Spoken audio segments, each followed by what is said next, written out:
In the unfortunate event of a car breakdown that leaves you stranded, it's very useful to have a kit of tools and supplies, which you should keep in your car at all times. An emergency kit can mean the difference between being stranded waiting for help and being able to get right back on the road. Here is a list of important supplies to always keep in your car.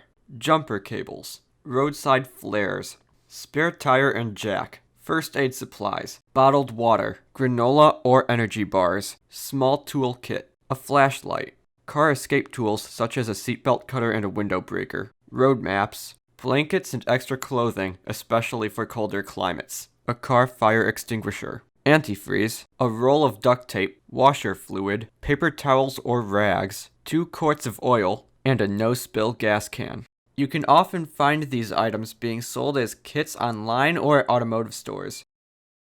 If you find yourself stuck on the side of the road and can't receive immediate help, a kit containing these items will prove very useful.